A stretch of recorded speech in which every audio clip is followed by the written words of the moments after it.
Plus j'avance dans mes recherches, plus je cherche des réponses et plus je m'enlise dans la confusion, le trouble, les incohérences. Je me noie littéralement dans une mer d'archives. Le seul remède que j'ai trouvé à cette angoisse d'être submergé, c'est simplement d'aller voler. Alors, une fois perché là-haut à 4000 pieds, l'agitation laisse doucement place à la rêverie. Il me semble même parfois, au détour d'un cumulus, voir apparaître le Skyranger de Thierry et Nathanaël. On traversait la Méditerranée en ULM et on était parti avec une tempête de ciel bleu, extraordinaire. J'étais détendu, relax, donc vraiment, condition idéale. Et puis à un moment, je dis à Thierry, j'aime pas trop la météo, j'aime pas trop la visie. Il me dit non, non, pas de problème. Et toujours égal à lui-même, la main sur les commandes, la bouche sur le micro. Non, non, pas de souci, pas de souci. Bon. Puis à un moment, je lui dis écoute, moi, j'ai moins d'expérience que toi. Personnellement, je ferai demi-tour. Mais enfin, bon, si toi, tu te sens d'assurer. Non, non, t'inquiète pas. Puis de toute façon, si on avait un problème, on a un horizon artificiel, c'est un truc avion certifié, en plus, il est révisé, il n'y a pas de problème. Bon, Thierry, si tu le dis. Bon, j'étais pas fier, mais j'y vais quand même. Et là, à un moment, je lui dis Thierry, on a un problème, on est en train de faire des tonneaux et des loopings. Puis il me dit, bah non. Je lui dis, bah, en tout cas, c'est ce que dit l'horizon. Puis il me dit, c'est pas possible. Je lui dis, bah regarde.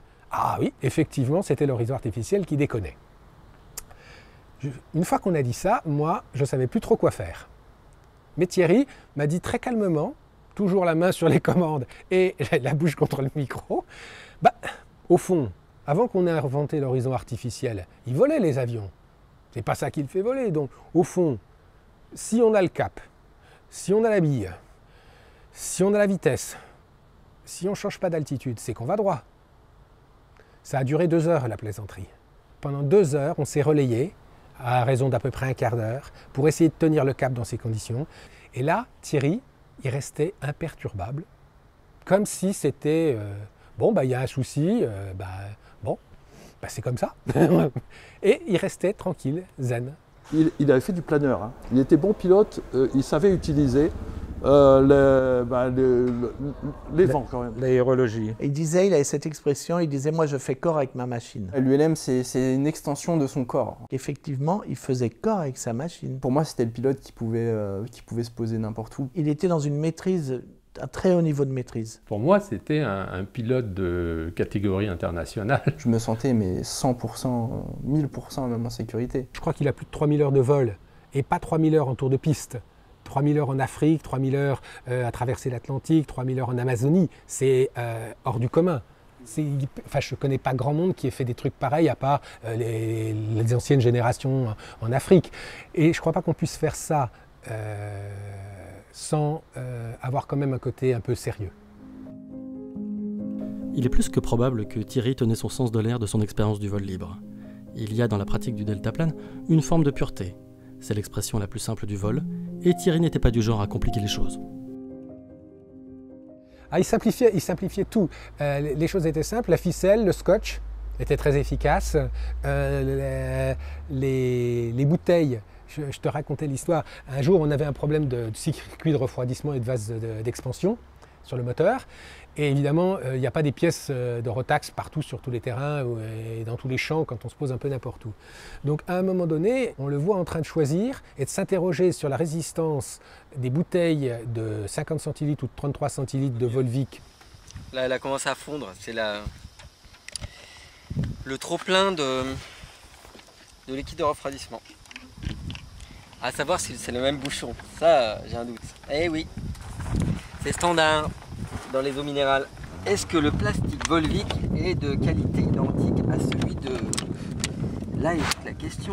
Donc on réparait tout avec n'importe quoi. Il avait un vrai sens de la débrouille, quoi. Un vrai sens de la débrouille. Sa machine, il n'avait rien à faire que la peinture soit abîmée, etc.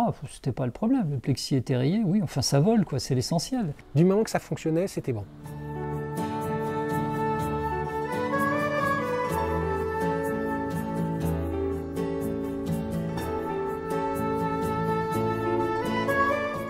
Thierry Barbier, il pleurait, il cognait à toutes les portes et puis quand il était vraiment dans la merde, il appelait au secours et puis on était quelques-uns à le dépanner.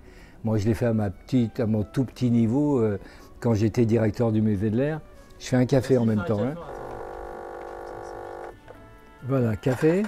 Ouais, café, ouais.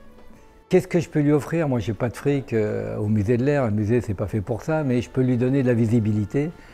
On est censé, quand même, un musée, raconter l'histoire de tous les engins qui volent, y compris l'ULM. Et là, il y avait la place de Barbier, quoi.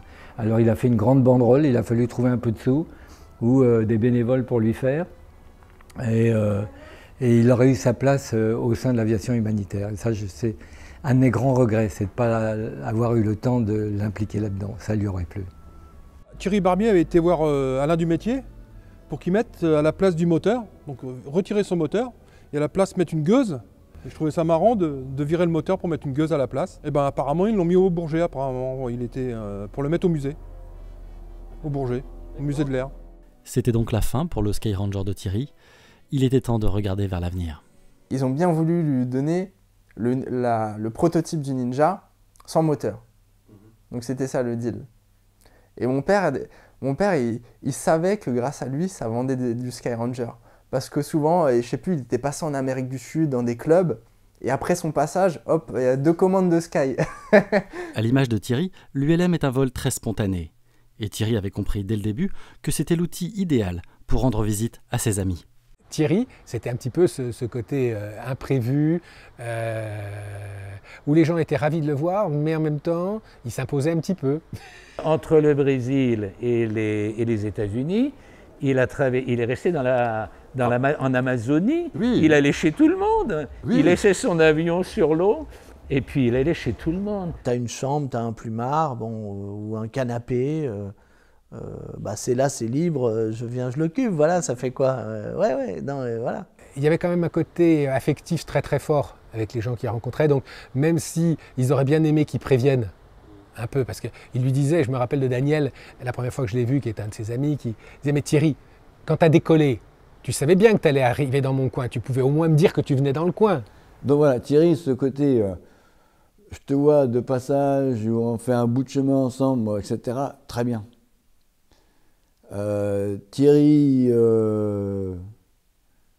chez toi, tu dis, mais quand est-ce qu'il part, quoi, tu vois? Mais il est resté combien? 2 mois, 3 mois, il est resté. Oui. Et il allait dormir chez les gens dans les bicoques partout. Hein. C'est ça. Il s'installait chez les gens. On le voit dans des photos. Il est chez des gens qui ont une maison lacustre et il est sur la terrasse et voilà, il vivait là. Junho, julho, agosto tá todo terra. Je suis filmando. Chacun de ses voyages était un peu fantastique. Il avait le don d'apparaître un peu partout dans le monde. Il avait une sorte de pouvoir pour attirer la sympathie des gens, quoi. Thierry, c'était un être humain qui portait une charge émotionnelle, qui l'amenait de ses voyages, de ses rencontres. Il y avait ce truc qu'il a été capable d'insuffler, mais en un millième de seconde à quelqu'un en face, pour que ce qui aurait explosé ailleurs, ça se passait bien, et au lieu de l'engueuler, on lui offrait le truc, au lieu de lui reprocher et de le faire payer, on l'emmenait, on lui offrait le gîte et le couvert. Les gens vont vers lui, et puis ils échangent, ils nouent les contacts très facilement. La réalité dépasse la fiction. Et Thierry, c'était la réalité, donc c'était mieux que le cinéma. Est-ce que tu crois qu'il a sa place au cinéma, Thierry? Indéniablement.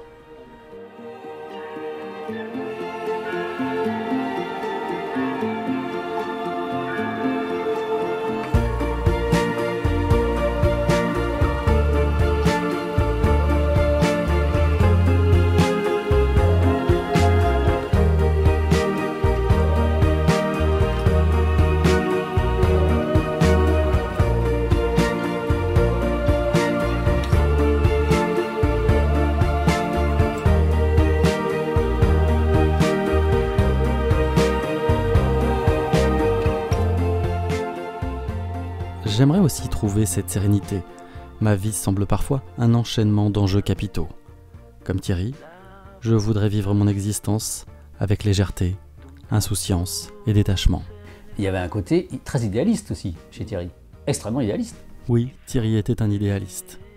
Il avait séjourné dans sa jeunesse à Auroville.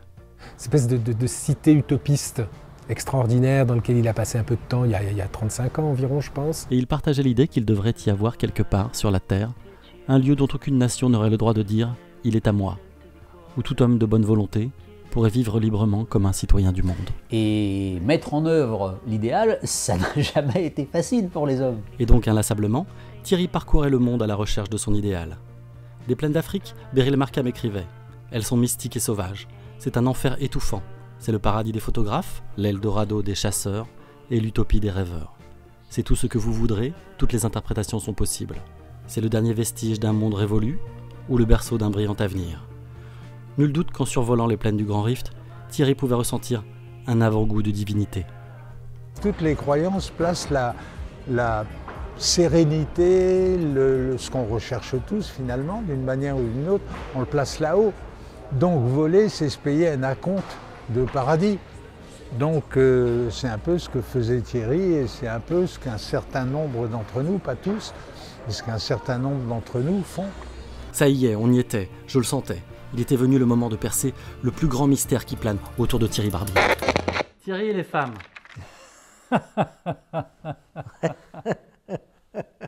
Ouais, Thierry et les femmes, ouais. On va peut-être éviter, non? Il aimait beaucoup les femmes, Thierry. Ah, Thierry et les femmes. Alors Thierry, bon, j'ai jamais rien compris au charme des hommes. Mais Thierry avait quelque chose d'extraordinaire quand même, c'est qu'il avait une capacité de séduction qui était incroyable. Non, Christophe, reste concentré, s'il te plaît. Ah, ça, c'était un des grands trucs de Thierry, c'est que Thierry se levait très tôt le matin. Il fait bon petit matin, c'est la température idéale. Parce qu'il voulait croquer la vie. Il se couchait tard, il dormait pas assez, donc la journée, il piquait du nez. Oui, il dormait souvent, ouais, souvent. J'ai plusieurs photos où il dort en vol. Sereinement, il dormait bien. Hein. Souvent, je le réveillais quand on était en vol, en disant « tu veux pas faire un peu de radio ?» Puis il se réveillait, il regardait, puis ça va, on est où? Tiens, on est là. Et de temps en temps, il foutait l'avion en travers pour faire les photos et je le rattrapais. Bon. Ça m'énervait un peu. Parce que moi, je voulais arriver. Et lui, il faisait des 360. Et quand il fait un 360, ça m'énerve parce qu'en plus, il lâche le manche, il se met au-dessus de la fenêtre. Et l'avion, des fois, il peut limite piquer, quoi. Et lui, il s'en fout. Il fait sa photo. Et lui, il filmait, il s'occupait de rien, il s'occupait des pieds, c'est tout. Et du coup, c'est à moi de rattraper le manche. Et je me dis, mais quand je suis pas là, il fait comment? Il en a rien à faire, en fait. Il laisse le truc voler. Et moi, j'avais envie de filmer aussi. Et moi, par au-dessus, par la fenêtre. Moi, j'avais, dans ma droite, j'avais l'appareil photo. Et je filmais au-dessus de lui, tu vois, pour essayer de trouver un peu de place par la fenêtre, aussi en même temps que lui. Mais en fait, c'est vrai, au point de vue sécurité, c'était loin d'être top. Nous avons bien atterri à la Fazenda, au bord du Bois Poré. Un petit kilomètre à marcher pour aller au bord de la rivière. Ah, nous voilà face à face avec les 600 zébus blancs de la Fazenda qui se promènent un peu en liberté sur les 400 hectares. Toute une technique pour traire.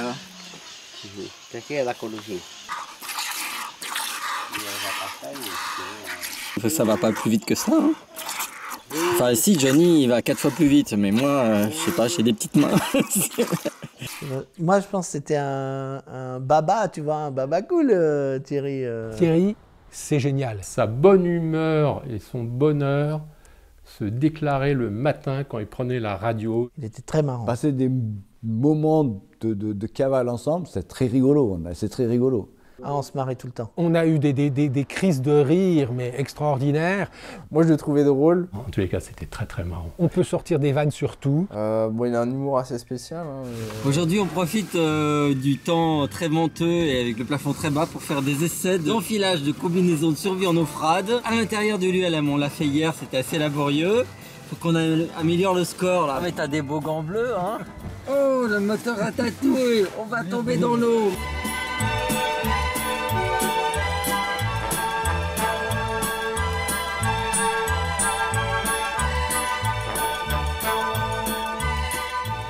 Il n'est pas assez roulé, moi.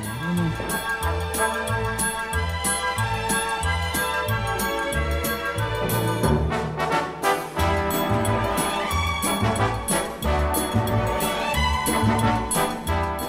Et c'est avec cette bonne humeur si caractéristique qu'il volait dans le sillage des Syntex, Mermoz et Guillaumet. Sur le chemin de l'aéropostale, on atterrissait dans des endroits où il n'y avait rien, quoi. Parfois, il y a un hangar avec quelques avions, mais parfois, il n'y avait absolument rien. Et ensuite, on est reparti par les Andes. Et là, la presse argentine avait un peu parlé du périple, et on était attendus, en fait. Tengo que hacer también exposición sobre este viaje y para mostrar al general público la belleza de nuestra terra. On avait, si vous voulez, un public. Et donc lui, paf, à chaque fois il déroulait son énorme banderole. Il avait une bâche, il avait un espèce de ruban comme ça, qu'il ouvrait. Il avait fait une banderole de 10 mètres de long où il montrait tous les photos du monde où il était passé. C'était son passeport, ça, la banderole. Dès qu'on arrivait quelque part, les gens approchaient et là, il sortait sa banderole. Et une banderole où il y avait tous ses voyages en fait dessus. Une sorte de résumé de son parcours. Et quand on arrivait quelque part, il ne disait pas « je viens de ça », il déroulait ses 10 mètres de banderole. Alors des fois, il fallait être à deux, hein, parce qu'elle était longue la banderole. Alors il me disait « tiens, tu me tiens un bout ». Et c'est comme ça que souvent, on commençait. Et là, les gens ouvrent des grands yeux, ils regardent ça avec stupeur, ils se disent mais c'est pas possible qu'il ait fait tout ça avec ce truc-là. Et tous les gens étaient séduits. Hein. Oui. Et il y avait toujours un attroupement devant la banderole. Et sans arrêt, il la déroulait, et hop, il la reroulait, il la remettait derrière. Ouais. En fait, la banderole, c'était le passeport. Il y avait des photos, il y avait son parcours à dessiner dessus. Et ça, quand on ouvrait ça c'était le sésame. Ah ouais, ouais. Quand je suis monté avec Thierry la première fois, je ne suis pas du tout inquiété de mes capacités de pilote. Simplement, il me faisait confiance et quelles que soient les situations, parce qu'il y en a eu des drôles quand même. Quand on a fait le Corcovado, on était sans arrêt dans des panaches de nuages. Hein. Oui. Et il ne m'a jamais rien dit, il ne s'est jamais inquiété, il m'a laissé me démerder. Et en partant du principe que j'allais y arriver, ce qui n'était pas évident, quoi. Quand on est parti à Rio faire ce tour du Corcovado, il a demandé aucune autorisation, rien. On a décollé du truc et il se fait confiance aussi à lui-même. Il a fallu se battre avec les nuages et il a fait vraiment comme si, mais lui c'était naturel chez lui, comme si de rien n'était. On est là, on fait, voilà. Et après on est reparti directement après. Quand on a quitté le Corcovado, on est parti directement par la côte dans un temps tout à fait maussade, mais pareil, on continuait. Thierry, il n'avait aucune appréhension des choses. Il faisait les choses, il y allait, il n'avait pas d'appréhension, il disait bon... Ça c'est Thierry. Thierry, c'est un gars qui faisait confiance. Je dirais même qu'il faisait trop confiance. Je pense que ça a dû lui jouer des tours. Lui, il n'avait aucune angoisse. Hein. Sa seule angoisse, c'était en fait de manquer d'argent pour financer ses voyages. Il avait grande confiance en son étoile et il fallait qu'elle soit costaud, l'étoile, parce qu'effectivement, quand on n'a absolument pas beaucoup de moyens, voire pas du tout, bah forcément, on fait des choix qui ne sont pas toujours très rationnels en termes de sécurité. En fait, si on raisonne, on n'y va pas, quoi. Si on, raisonne, on n'y va pas. Il fallait son insouciance. On était dans l'insouciance, dans le rêve et dans le... Voilà. Mais dans même l'inconscience. Il y avait quand même quelque chose qui ne collait pas. Dejean, Cordel, Canivet, c'étaient des pilotes expérimentés. Médecins, assureurs, chefs d'entreprise. Je ne comprenais pas. Je ne comprenais pas pourquoi ils allaient battre la campagne à l'autre bout du monde dans un ULM fait de briques et de broc. Il faut dire qu'en Amazonie, quand il y a les crues, toutes les forêts sont un petit peu noyées dans l'eau. Donc ils pouvaient aller partout et on avait mis ces flotteurs. Qu'on a promené de Moi, quand j'ai vu les flotteurs la première fois monter sur son avion, j'ai dit mais c'est pas possible, il pourra jamais décoller, c'était des monstres. Non, ben, il a tout fait, il a fait la... Il est resté combien? 2 mois, 3 mois, il est resté. Oui. Je ne m'inquiète pas, même si j'ai peu d'essence, entre les 45 de Lysia, plus les bagages 20, 65, ça fait encore 55 d'essence en plus.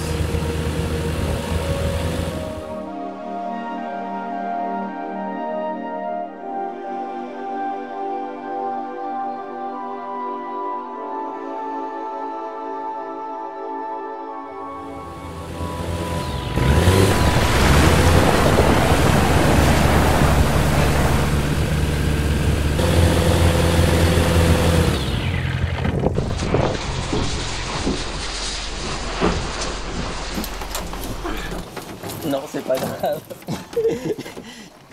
Quiero ver las bugiles. Le problème.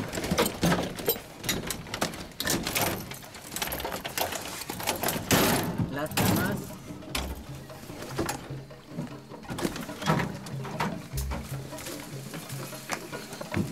Una rama.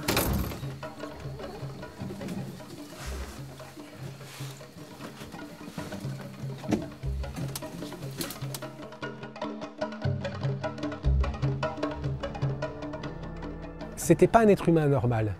C'était un Parisien qui arrivait du ciel à l'autre bout de la planète. Et ça lui ouvrait toutes les portes.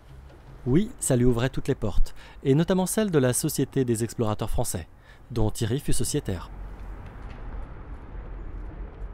Ah ben moi je travaillais en tant que géographe pour le CNRS. On avait une mission pour le CNRS à Saint-Georges de l'Oyapock. Et donc on était en train de faire un inventaire géophotographique et un peu de sociologie, d'anthropologie sur les bords de l'Oyapock. À l'époque, le fameux pont entre le Brésil et la France, et donc l'Union européenne, c'est ça qui est amusant, elle n'était pas encore finie. Et donc je faisais quelques images sur ce pont. Et puis nous avons été à Oiapoque, donc de l'autre côté, au Brésil. Et là je vois sur un quai un petit ULM avec dessus le sigle que je connais bien de la Fédération française d'ULM. Je me dis, ça c'est quand même très très curieux, je connais pas beaucoup de gens qui peuvent être ici comme ça. Je dis, ça sent le Thierry, là, ça sent le Thierry. Et puis bon, j'attends. Et je rentre du côté français, et en filmant le pont en construction, je vois passer sous le pont donc ce même ULM. Alors je me dis, bah, c'est lui, il doit venir en France. Et le soir, je reçois un coup de fil de Thierry qui me dit, je suis à la gendarmerie, ils ne veulent pas me laisser sortir, est-ce que tu peux faire quelque chose? Je lui dis, bah écoute, qu'est-ce que tu fous là? Alors il me dit, bah ils m'ont pris un peu pour un trafiquant. Alors j'ai dit, ça t'étonne de passer sous le seul pont frontière entre le Brésil et la France avec ton ULM, de traverser et de t'arrêter juste là où il y avait le bac? Alors évidemment, donc j'ai été discuter avec les gendarmes, et donc j'ai expliqué que Thierry était membre de la Société d'explorateurs français, que je le connaissais très bien, et que c'était un grand aventurier. On lui a montré des trucs et tout aux gendarmes, puis finalement on a tous été boire un coup, et c'était très très bien. C'est comme ça qu'il faisait toujours Thierry, c'est-à-dire qu'il y avait toujours un joker. Alors le joker est parfois le hasard. En l'occurrence, c'était moi, mais c'était pas de ma faute. Hein. Et donc voilà, donc ça s'est très très bien passé. Et puis on l'a hébergé quelques jours dans la maison du CNRS où on était en train de travailler là. Et puis après, il est reparti à ses aventures.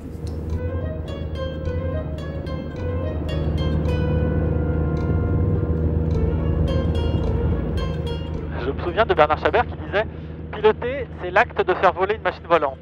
Mais être aviateur, c'est autre chose. Et Thierry était un aviateur. Thierry, comme d'autres aujourd'hui. Et donc, c'était un aviateur en ce sens qu'il donnait un sens à sa passion du pilotage et du vol, du voyage aérien.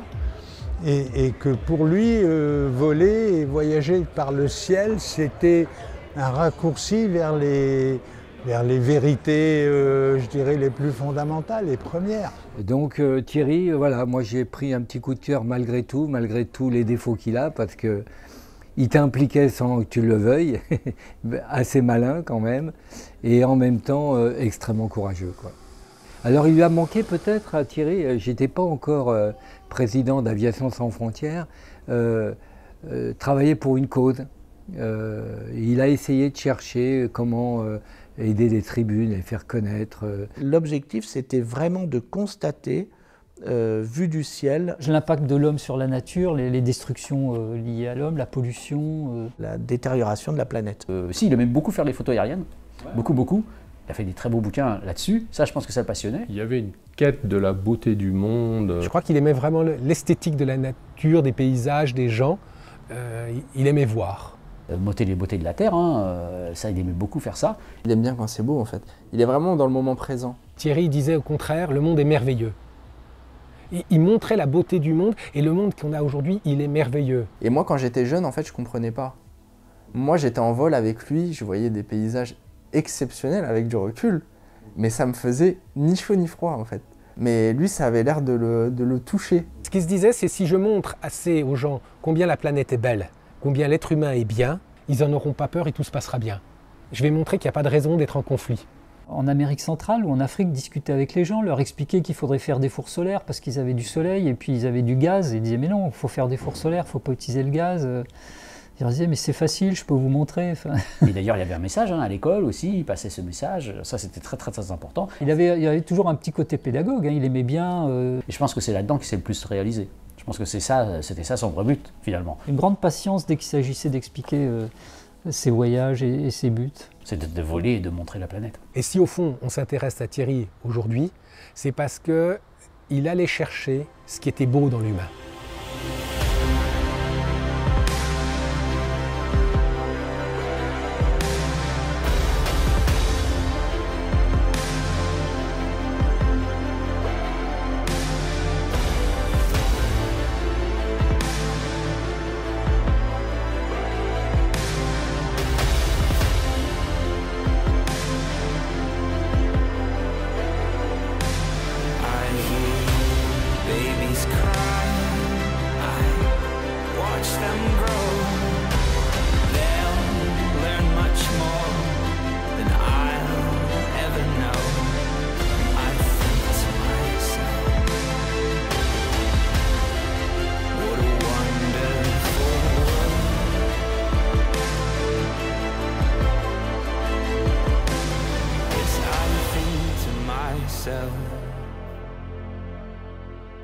Oh, what a wonderful world.